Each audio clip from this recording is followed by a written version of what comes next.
Got the '08 Mazda CX7, and this is just going to be a separate video. I'm doing the CV axle on the rear right. Unfortunately, when I looked on YouTube, I didn't find any videos on how to do this, and I'm like, well, I guess it's kind of going to be up to me. Just real quick, just 60 seconds before I go into it.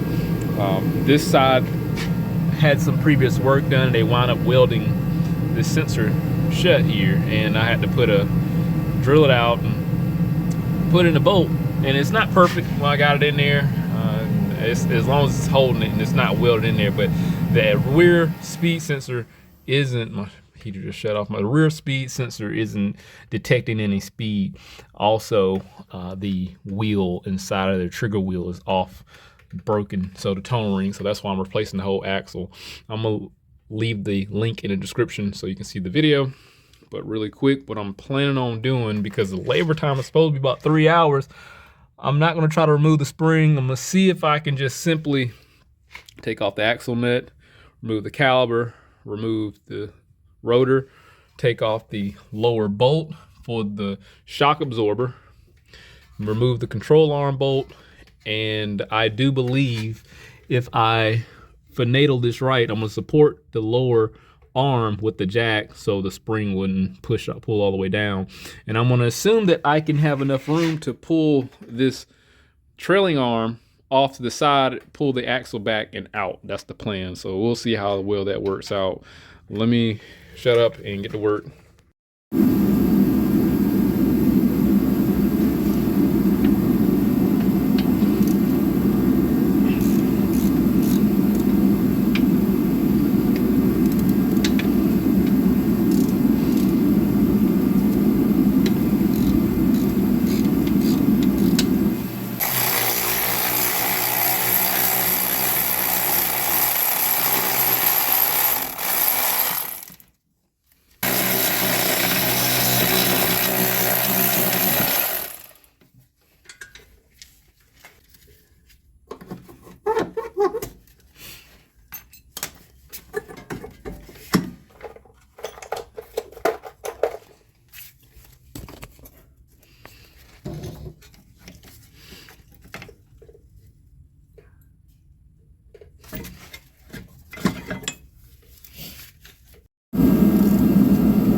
So here's the new one. Here's the old one, obviously. This is what I was talking about. The towing ring was damaged. So it must have happened when they were installing a new wheel bearing. Here's that damage right there. I'm also going to have to replace the wheel speed sensor. But when I was down there, I was hitting this area here with a hammer, and it wound up releasing, coming out. So I had basically a long pick, pry bar, hitting the end of that, and it eventually knocked itself out. I didn't want to wedge the pry bar between here and the differential, but then I got it off. But it just came out. She does have some leaking going on back there. What I'll do, it looked like the gear oil's filled up. I do have the passenger side jacked up. I probably could just take a bottle of gear oil and just pour it in there until it fill all the way up, just to top it off. Like I said, it's cocked to the favoring the driver's side, leaning over that direction, because I didn't want any gear oil to come out, but I doubt if this gear oil ever been changed. Here's the wheel bearing that was replaced before. It was a mess, whoever the last person that worked on it, but I did the best I could. Hey, look, I'm gonna simply just replace everything in reverse order. I'm gonna let this video just kind of ride out for the removal. This process is still the same. The labor time on this, when I looked it up, was 3.3 hours. I did this in like 45 minutes. So make your money, man. Do what you gotta do. It's not my fault that I know how to do stuff fast. My first time ever doing this. Again, I did not see any videos online. The only tools I used was a 17 millimeter, well, 7/8. Take the wheels off, 17 millimeter to get all those bolts out. That's it. 17 to remove the caliper. Yeah, I don't know what size bolt normally goes in here. It's probably 8 millimeter, but I got a 10 in there. Do want to remove the wheel speed sensor, but I'm replacing this. 17 for these caliper mount bracket, 17 for the lower shock, 17 for the upper control arm, and then 17 for the trailing arm. And I just got a jack up under there. Put a nice long pry bar down there, moved it all the way back, moved the trailing arm down a little further so I can move it back a little further and pull it out. So it worked out. Hey, like I said, I'm gonna link the other video in there. So let me go ahead and continue that. But if anything happened, I'll definitely let you know. Hit that link, subscribe to the channel, stay informed, have a rich and small work. See you on the next one.